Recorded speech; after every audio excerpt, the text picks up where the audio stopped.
Please keep the door open. Hi.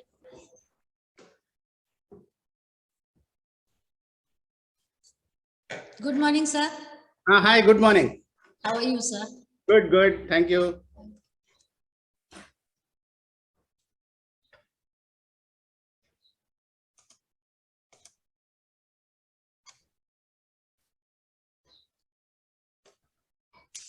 Thank you for accepting our invitation, sir.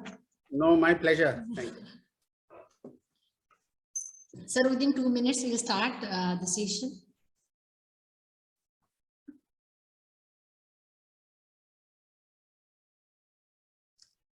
We have close to 500 participants for the conference, and we are just broadcasting this session on the YouTube.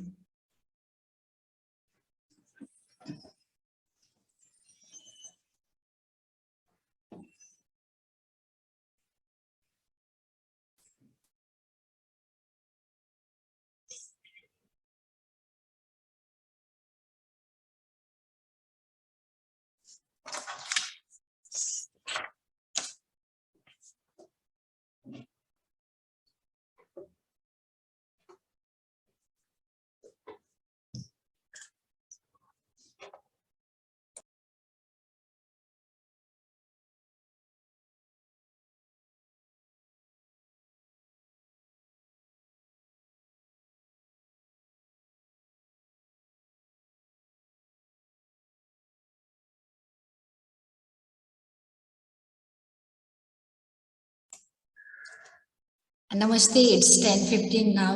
We can start the session. Welcome to V School, sir, and thank you for our accepting our invitation and gracing this 2 days international conference. It's my pleasure to introduce the eminent speaker, Shri Raman Ramanathan, sir. He is a former mission director at Atal Innovation Mission and former additional secretary at NITI Aayog, Government of India. Ramanan sir has served as a first mission director at Atal Innovation Mission and former additional secretary at NITI Aayog, formerly called a National Institution for Transforming India between June 2017 to May 2021. It is a flagship national innovation and entrepreneurship initiative launched by Prime Minister's Office, Government of India. As the mission director of AIM, Ramanan sir has been instrumental in the launch and the execution of several nationwide innovation and entrepreneurship initiative, which is resulting into 10,000 plus Atal tinkering labs being established in the schools. Nationwide, with 8,700 plus are currently operation in 650 districts and 4 million students having access to the innovative technologies like 3D printers, robotics, IoT, electronics, and do-to-yourself kits. 75 plus Atal incubation centers selected with 68 plus operational in the universities an industry with 2,050 plus startups and 640 plus women-led startups with a 20 Atal community innovation centers being established in Tier 2 and Tier 3 cities in rural India. 56 Atal New India Arise, that is applied research and innovation for small enterprises. The challenge winners selected, in creating Make in India product, service innovation with the ministries of India. And sir, you were very instrumental and took the personal initiative in establishing this innovation culture in India. Thank you so much, sir.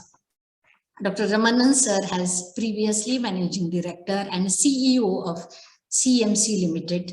He joined TCS in 1981, graduating from IIT Mumbai in electrical engineering and played an instrumental role in the growth of TCS. He is an Harvard Business School alumni, HBS AMP 187, recognized in sustainability leadership by Cambridge University and has an honorary doctorate by the Gujarat Law University.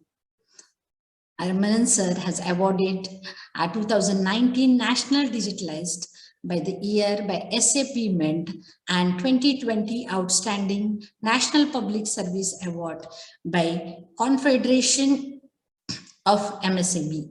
He received Most Valuable CEO Award from Business World India twice in a row. Asia's Outstanding CEO Award and from the CMO Asia, Singapore, Rajiv Gandhi Shiromani and Indira Gandhi Sadbhavana Award.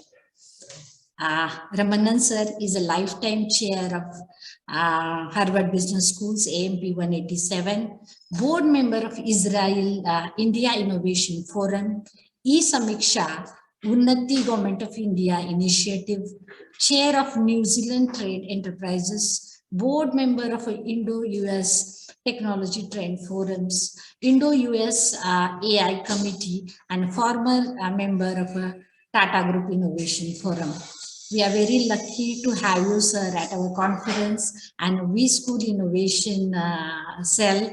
At Innovation Cell, we are so far doing good. And in the initial days, you guided us, supported us at NITI Aayog in our personal visits. Thank you so much, sir, for guiding us throughout, and over to you. Thank you, Dr. Vaishali, for that very generous introduction. Good morning to everybody who is logged on to this call, the various faculty members, the management of Wellington Institute, the young budding innovative students who are all eager to make their impact, or as the great Steve Jobs said, to leave a ding in the universe. And I'm sure every one of you is wanting to leave a ding in the universe, an impact that resonates across the world, not only for yourselves, but also for the society, for the country at large, and for the world at large. Also, before I proceed, even though it is not too late, it is still January, so a very, very happy New Year to all of you and your families. And this has also been the Republic Day week, so happy Republic Day to everyone. We are indeed living in unprecedented times. A simple virus has paralyzed countries across the world. It has created grievous disruption to supply chains across the world. It has created national lockdowns under whose effect we are all still reeling. It has disrupted life and livelihoods for many people, displacing them from their normal place of work, caused migration, which has created tremendous problems for many people in our country, in a country like India. And more importantly, it has created a fear of uncertainty of what the future holds for us. What about other pandemics lurking in the horizon? What about issues like climate change that we have been talking about and hearing about, but we have not yet faced its full ferocity as we have in this pandemic? What about issues related to the Sustainable Development Goals that the United Nations has rightly brought to the attention of various countries? The 17 Sustainable Development Goals, which include elimination of poverty, ensuring water, ensuring waste management, ensuring livelihoods, and so on. These are all the various challenges that are there in front of us. But at the same time, I would like to bring to your attention, my dear young students who are out there, nowhere in the history of our civilization has the time been so opportune, has there been such a right environment for every one of you to be able to solve these thousands of problems or millions of problems through your innovation, through your creativity, through your entrepreneurship. And that is why this subject, which has been given today, and which is the theme of this particular event by the Wellington Institute of Management, and rightly so, the world of startups, the world of innovation, the world of entrepreneurship. Why does it make such an important aspect of every student's life? You see, when I was graduating, and while Dr. Vaishali was narrating the various institutions that I attended, I'm very proud to have also attended Ramnarayan Ruya College, where I got inducted into science and technology, and from where my journey into IIT and the rest of my journey started.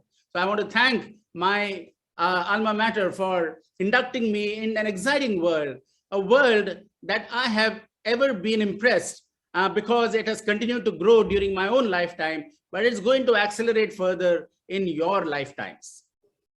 Now, what is the opportunity in front of us? You see, we are living under three very, very important conditions in India today. And therefore, my dear young students, this is your watershed moment. This is the moment that you have to seize and become a startup creator, an innovator, a job creator of the future. And let me explain to you why. We are a country of 1.3 billion plus people, but we enjoy what they call as a demographic dividend, which is the envy of many a country. We have more than 65% of our country under 35 years old. We have more than 50% of our country under 25 years old. So we have what they call as a demographic dividend, which is the envy of many a country. And when you have this demographic dividend, this youthful energy coursing through the nation, you are a young set of people who will find peers who are able to contribute with their energy, their enthusiasm to your ideas and be able to create an impact on the world. The great Steve Jobs said as I began, let us all leave a ding in the universe. Now, what does leaving a ding in the universe mean? It means that through your contribution, through your innovation, you are going to leave an impact upon others. And that is what we all need to do and can do with this first big advantage that we have, which is called the demographic dividend. The second is we are one of the fastest growing economies of the world. We have been growing at 6 to 8% every year, barring the COVID-19 crisis. All the indications today are that we are going to be growing between 8 to 12% in the coming years. Now, for a country of our size, which is already one of the fastest growing economies of the world, this sort of growth is unprecedented. And this sort of growth is required for us to be able to stimulate innovation and create that ecosystem where thousands of entrepreneurs and thousands of startups will not only survive, but thrive and create an impact. So we have a fast growing economy. The third is we are living in a world where technology is changing the very shape of the world that we all are living in. Technology is changing the way you are experiencing the world and the way the world is experiencing you. As a result, today, even during the COVID-19 crisis, and let me tell you, if this crisis had struck us 10 years ago or 15 years ago, we would be in terrible shape. But because of the advancement of technology, because of the advancement of digitalization, because of the fact that technology has become accessible, affordable, available, and advanced, because all these technologies are within our reach, and because the world has become a smaller place due to digital transformations, but an increasingly more connected place, we are in that great position to be able to leverage this technology, which is now available in India and affordable in India, to reimagine the new world of tomorrow. So you, my dear young students, are in a very fortunate situation. When I was graduating from IIT, or when I was graduating from RUIA, or even when I was entering into work, we never talked about the word innovation. The word innovation was not a buzzword as it is today. We didn't talk about entrepreneurship because it was too risky for us to be able to think about becoming an entrepreneur. All of us wanted to just become job seekers in the first possible job placement opportunity that we got in a large company. We became a nation of job seekers. Our education system, which was primarily based on rote learning and getting advanced degrees and getting certificates, were tuned towards us finding the job that we wanted. And it served us well. Out of this education system that we have today 1.4 million schools in our country. We have over 10,500 engineering and related institutions. We have over 39,000 colleges, and we have over 150 million young students like you entering into the workplace over the next 5 to 10 years. We have created $190 billion plus or a $200 billion plus ITES industry. We have come to be known and respected and be regarded as the country which is going to be an integral part of the knowledge economy that is sweeping the world of tomorrow. We have, in a way, established ourselves in the international market. And look at it. We have a Satya Nadella heading Microsoft, a Sundar Pichai heading Google, a Shantanu Narayan heading Adobe, a Chandra heading Tata's. We have an Arvind Krishna heading IBM, or we have a Parag heading Twitter. These are all global world-class companies. These are all companies upon which everyone in the world is dependent on for their technology needs. And from these, all these people have risen to the highest potential, and they are Indians. So India has never lacked for great innovators, great engineers, great scientists, great doctors, great teachers, great academicians, or great artists, or great writers. We have never lacked for them. But what we have lacked so far was that ecosystem that enabled everyone to reach their full potential.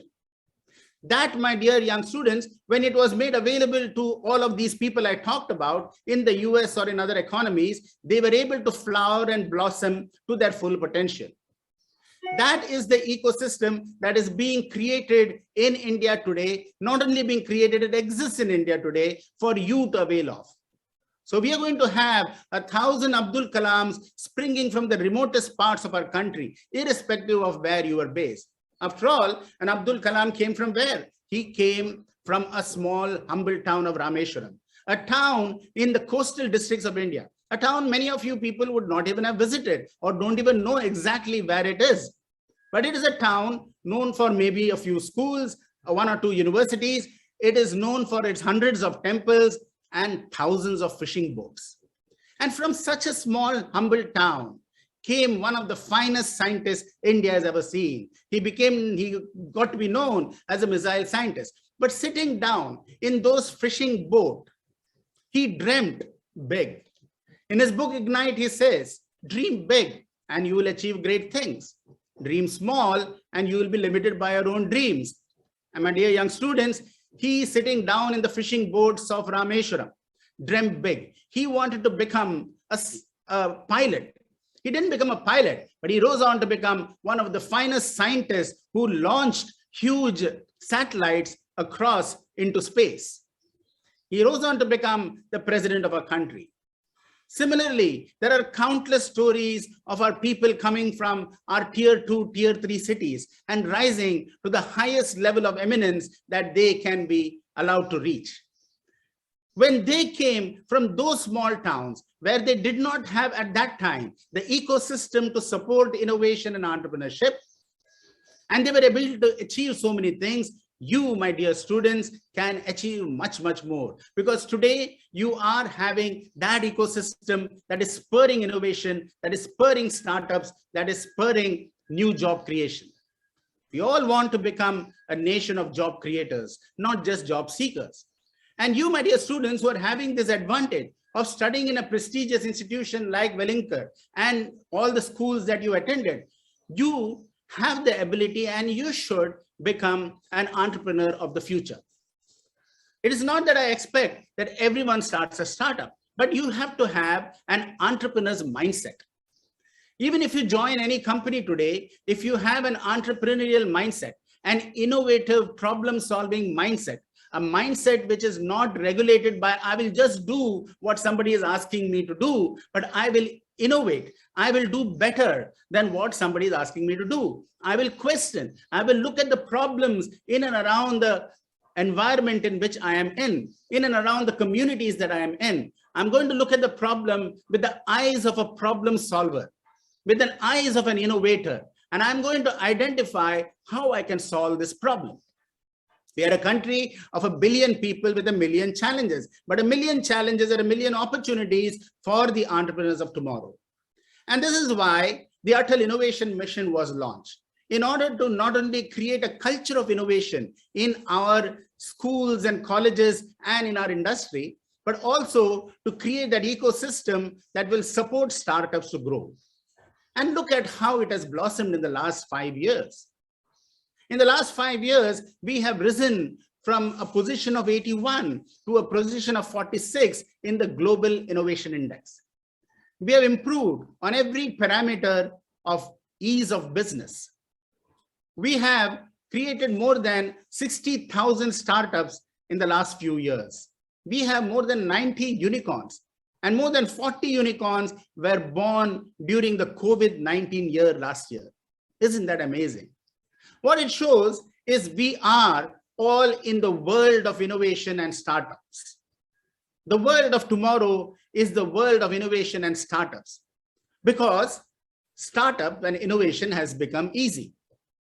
3D printing is revolutionizing the way you can conceptualize, define, design, prototype, and manufacture a product right in front of your eyes from your small kirana store, from your lab in your college, or even from your home. Robotics is driving the next degree of automation, and sensor technologies are getting integrated, or IoT, Internet of Things, is getting integrated into man, machine, device, soil, and space. As a result of which, you are able to gather large amounts of data generated not only by social feeds and communication technologies, but also from the sensor technologies that is getting integrated everywhere.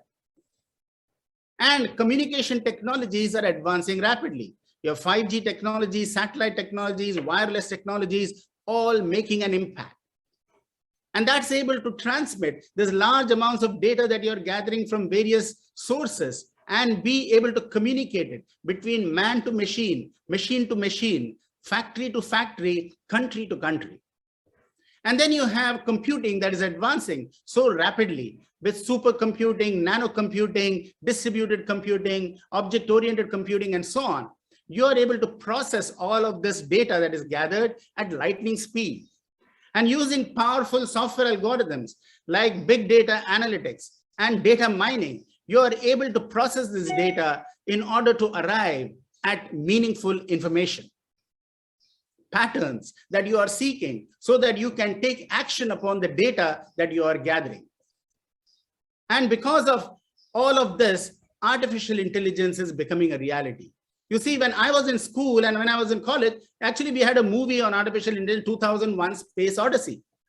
But artificial intelligence never made sense until now. Because of this convergence of advanced computing, advanced communication, and advanced sensory technologies and big data and processing technologies, you now have the ability to process them and mimic the human intelligence to create artificial intelligence-based solutions. That, my dear young students, is allowing every one of you to reimagine a new world. Reimagine new solutions for problems that have not been solved. Reimagine solutions for problems that have already been solved, but not solved very effectively. And in a country like India, with 1.3 billion people, we do have a tremendous opportunity. What is the opportunity in front of us in India? Let's look at our country.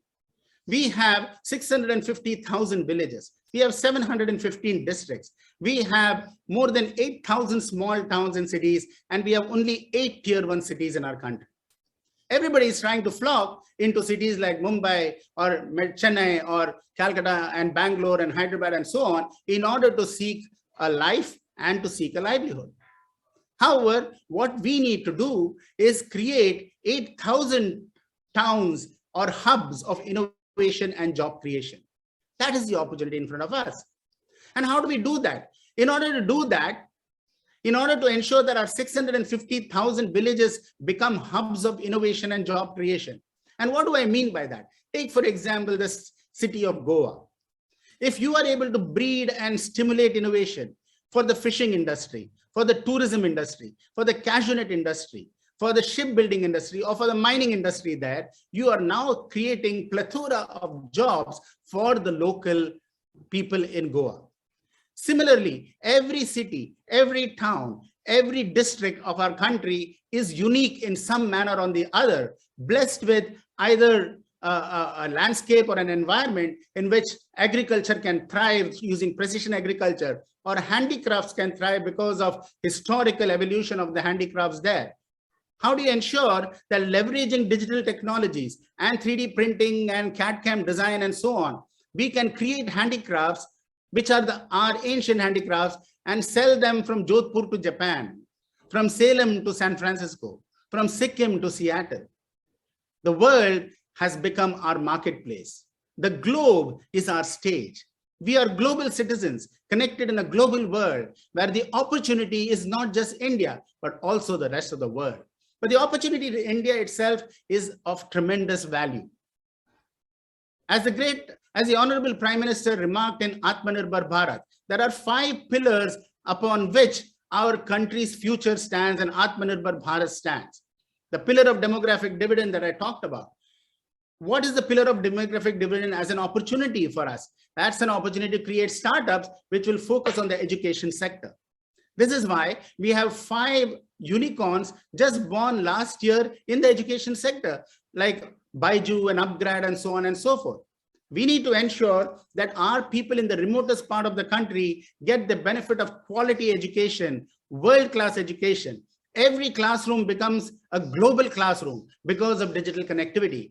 And you, my dear young students, can imagine new solutions and new skills that can be imparted to our people in the remotest parts of our country so that they become job ready, they become potential innovators and job creators.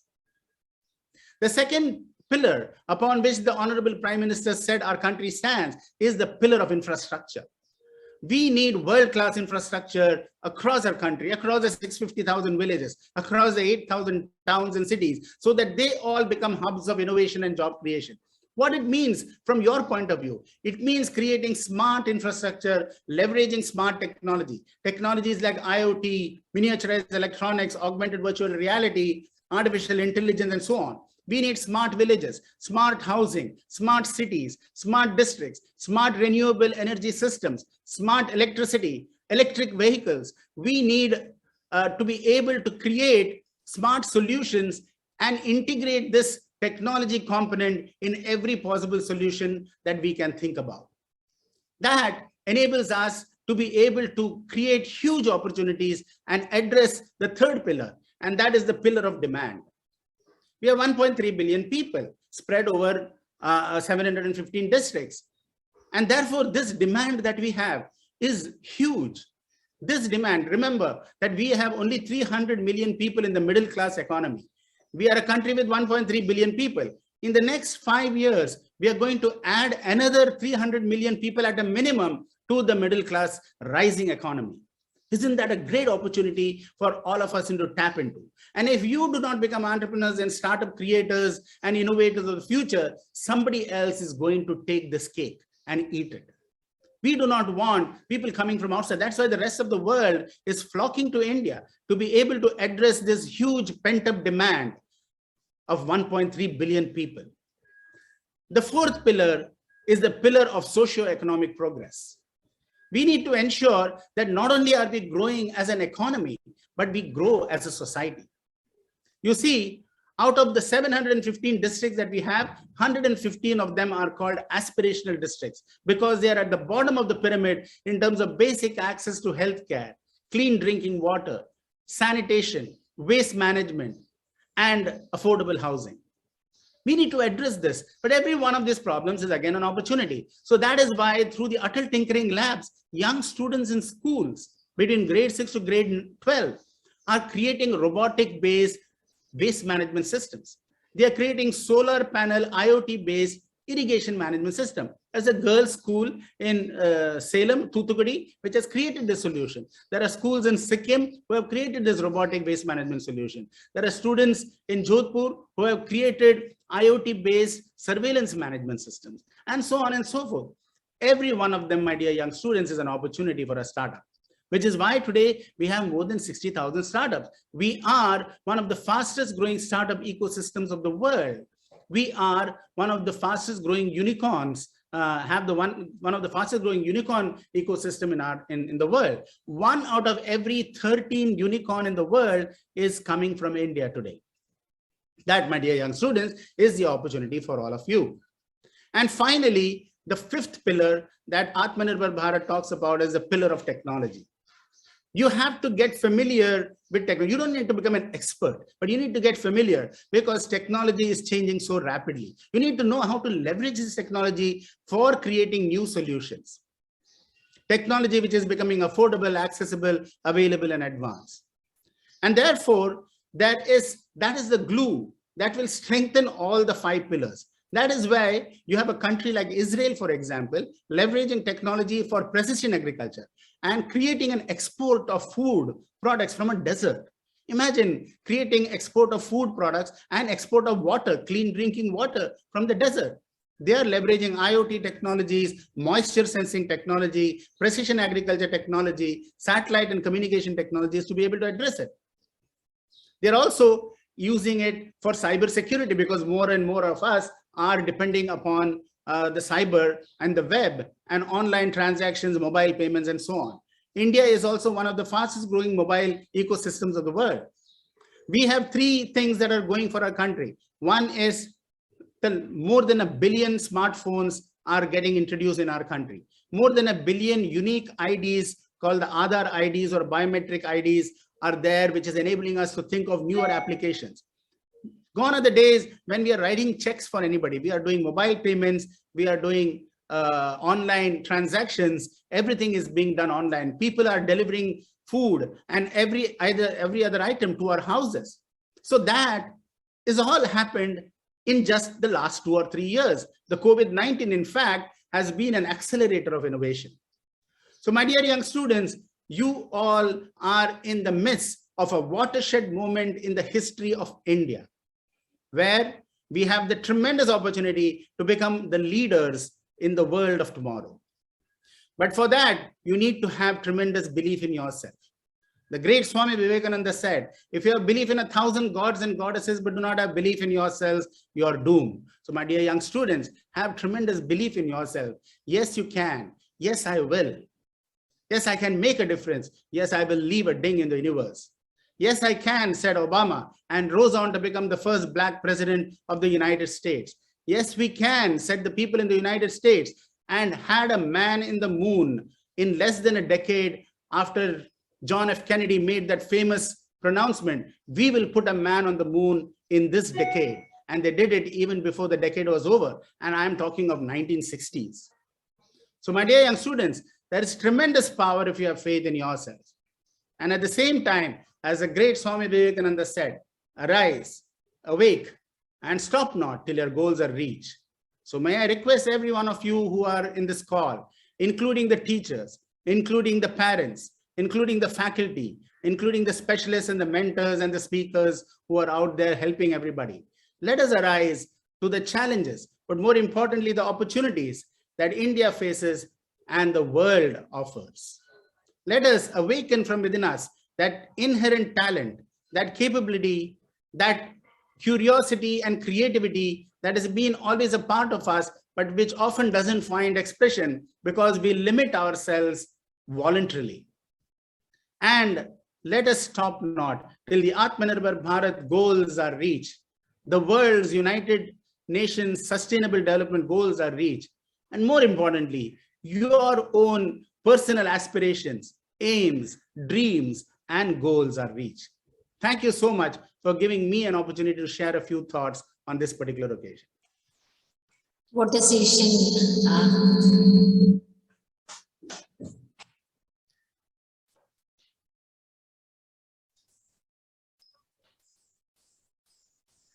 Thank you very much, sir, for such a motivating session and a thrilling for all the startups and entrepreneurs. As we school is very keen at the innovation, as 10, 12 years back, we had established the innovation cell and innovation lab and fully equipped all the technologies you were talking about. We have a RedX technology lab, which is earlier funded by the Tata Trust and affiliated to MIT Boston.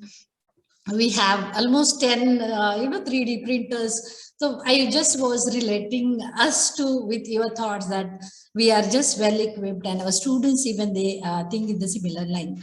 The question from me first is, as you know, this is a business school, and most of our students think into the business ideas or in the service sector startups, and they just want to have some innovation into the business management domain. So what is your advice for them to how to get into the things and convert their idea into the startup or a product? Yeah, very good question, Dr. Vaishali. You see, the world of a startup is one of seeking to solve a problem. Okay. And the problem may be a problem that exists today, a problem which has not been solved, a problem which has been solved but not been solved optimally, and which can be refined and done better, or a problem that you are anticipating in the future. You're looking at the future and you're saying these are the problems that are going to happen at some point in time, and we have to take care of it, right? So the first thing is you have to arouse the curiosity. You have to look around and get the knowledge about what are the problems that you see which have not been solved or which are potentially solvable. And second, I think it is important in today's world because it's not possible for a single person to just innovate. Build a small team. Go with 3 or 4 people who are close to you, and you may bring a mixture of skills into that team. Somebody is a business person, like you're from business school, but maybe also induct somebody whom you know who is familiar with technology or with engineering and all of that, because if you're creating a product or if you're creating a solution, if it is a service on existing products, you may probably not need that. But in today's world, technology is becoming so integral, not only in the manufacturing of a product, but in the distribution, marketing, communications, and all of that. So it is important to have somebody who knows technology, somebody good in communication, because a good idea needs to be expressed itself, and somebody who is good in finance, because you need to build a business plan in all of this. Now, the same person may have multiple skills, but you need to have all of these skills in order to become a successful startup. And then third is you have to be able to test your idea through a prototype. An evolutionary prototype is the best way of making a successful product. If you see iPhone today, iPhone is in its 13th version. iPhone 13 Plus is today's iPhone. And when did it start? It started off in 2006 or 2008. And for the last 15 years, this single product has been evolving and evolving and evolving and getting re-engineered and refined and getting better and better. So very often innovation, and most often innovation, is one of further and further refinement. Even if you take the electric car by Tesla, right? It has gone through so much of evolution today. It is amazing. And in the process, you are able to think of new innovation, whether it is battery innovation, whether it is car design, whether it is so on and so forth. So there are many, many elements. So when you take a product, the re-engineering and reiterating of the idea and running it across a small customer base and testing out that idea before you launch it as a product is very important, because you should get customer feedback. That's where design thinking comes into play, right? And you need to acquire some of the skills, and there are many, many platforms today to enable you to get the skills, entrepreneurial skills. What does it mean? How do you attract the investment world? Because you may start investing in your product to begin with, but you will need soon a source of funding. And there are many, many avenues of funding today, whether it's from the government. Actually, if you look at Startup India, there are so many possible schemes, seed funding schemes, incubator schemes, community innovation center schemes, and so on and so forth, and then loan granting schemes. All of these schemes are available, and you have to take a little time and see all of this, because that will help you in making your startup journey very, very successful and progressive. Thank you. Thank you so much, sir. Sir, we have a healthcare program as one of the PGDBM in healthcare, and one of our students, he just want to ask the question, can you just throw some light on some government initiative fundings for the healthcare-based startups? Yeah, so there are many schemes. I think the Ministry of Healthcare has already launched quite a few incubators where you can offer your solution and become a startup, and they will provide the infrastructure support and ecosystem support for the startup in healthcare. Also, during the COVID-19 has really brought its very sharp focus on healthcare, because what are the problems with healthcare? It is not just the medicines. COVID-19 medication is one part of it. Vaccines are one part of it. But the other part is the distribution systems, the contact tracing system. There is a whole ecosystem that is needed to support the administration of hospitals, touch points, oxygen concentrators, PPE equipment, masks. All of these have sprung into existence today. And there are many problems and challenges India has. Like I said, we have 650,000 villages. So, the healthcare in all of these is quite abysmal in at least 115 of those districts, which are at the bottom of the pyramid. And the government has launched schemes like Ayushman Bharat and so on, which is enabling you, if you have a solution or if you have a way of contributing to that system, then you can join the Ayushman Bharat schemes and you can start off your healthcare.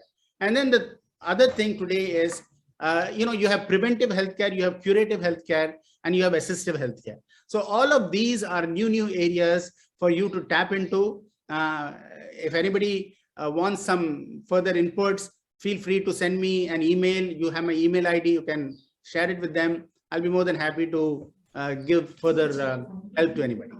Okay, thank you, sir. I will just share the email IDs with the students. Sir, one student, Mansi, is asking question is, what does digital transformation really means for today's business leaders? And what are the barriers that usually block the path of digital transformation?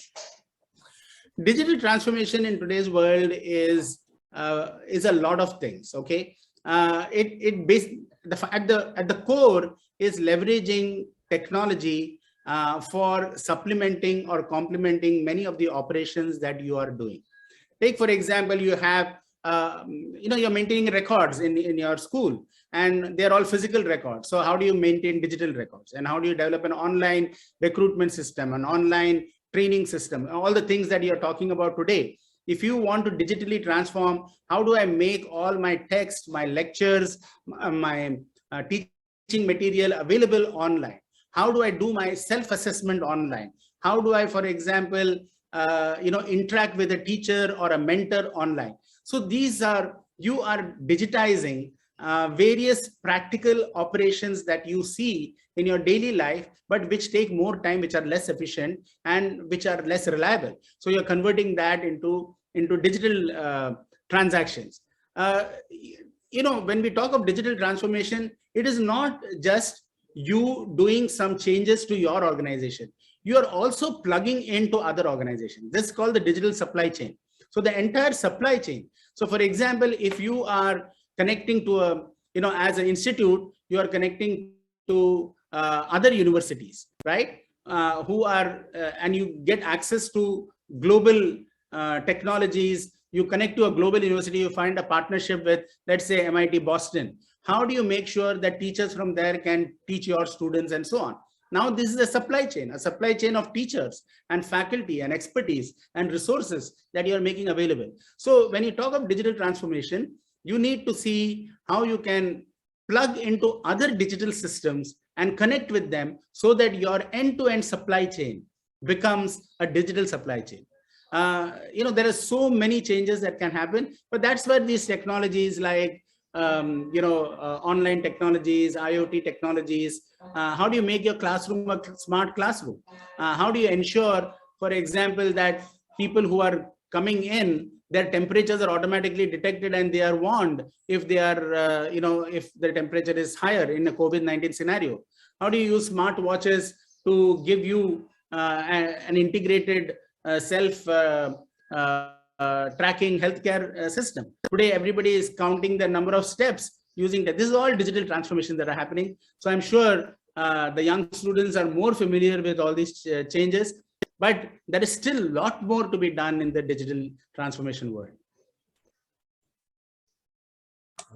Sir, our next question, we'll take two more questions. Kshitija is asking, data and data security is very important, but the digital infrastructure still that is in a challenge stage, that is still in the bottom of the pyramid, can be a barrier for being technology ready. What can government combat that, and what role we can play in the I think it's a very important point. That is, what is the name?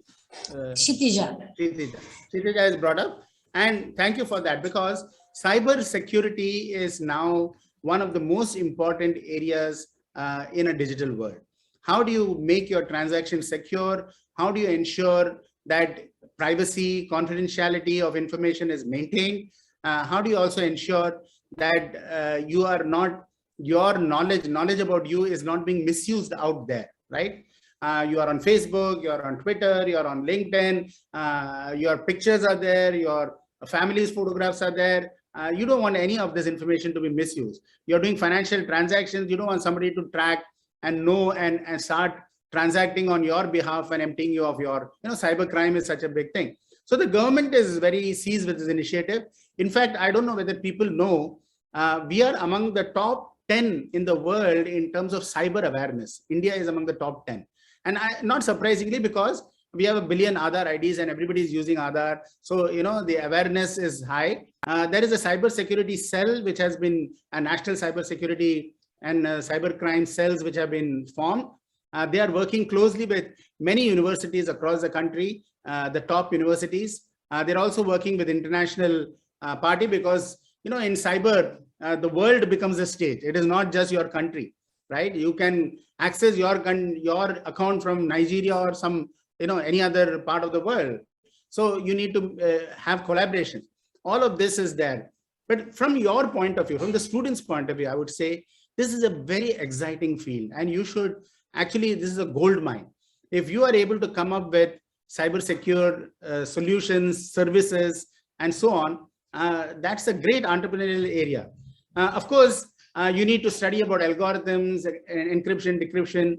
Blockchain is now becoming so popular. So anybody gets trained on blockchain, you will be in great demand because blockchain is enabling end-to-end traceability of every transaction. It is a distributed ledger system. And in a distributed ledger system, you don't have a single point of failure. You need multiple points of failure in order for something transaction to fail. And that's not possible because of the way blockchain is structured. So there is huge opportunity in blockchain, in cyber security, cyber services, and so on. Thank you, sir. Again, I started with my first question and I will end up with my first question is, before COVID, the competencies for the, entrepreneur was a bit different, and after COVID, what change exactly you want to suggest to the students as per the competency per se? So, before COVID, of course, we were free to move around, attend classes, meet with people, interact a lot more closely, and so on and so forth. The COVID-19 situation has made, put restrictions on all of this. But I also think that we need to be, it has also introduced new ways of learning, which was not there before. If I look in a post-COVID world, digital technology, online learning systems, online assessments, conferences like this has become more. In fact, I am speaking to more number of students and more number of universities now than I was doing even when I was physically traveling from one place to another. So I think these are the positives of a post-COVID world. But at the same time, I would urge colleges like yours and universities like yours to bring still that blended learning capability in universities and colleges, which means you don't, how do you structure your classes so that 1/4 of the class is attending and you're keeping social distance and so on, but still you're facilitating that, the physical interaction, the physical movements, the physical meetings are important.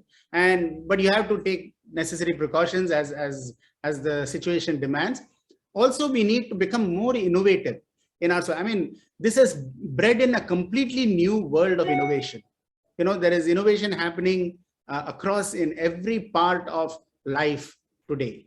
Whether it is cleaning the streets, there more and more robotic waste management is being done. More and more precision agriculture is being done. More and more remote management and remote access because of technology is being done. So all of this become the huge opportunities for the young students. Okay, thank you so much, sir. Thank you for sparing your valuable time and guiding us in the innovation space. And on behalf of the entire conference team and the V School, I thank once again for guiding us. Thank you so much. Namaste. Thank you so much. And thank you for the opportunity that I got to share a few thoughts. And feel free to connect with me anytime. It's always my passion to help young entrepreneurs progress towards their dreams. Yes, sir. Yes, sir. Looking forward for your physical visit to the V School. Yes, I will come. Definitely. Yes, sir. Thank you so much. Namaste. Thank you. Okay. Participants and audience, we are starting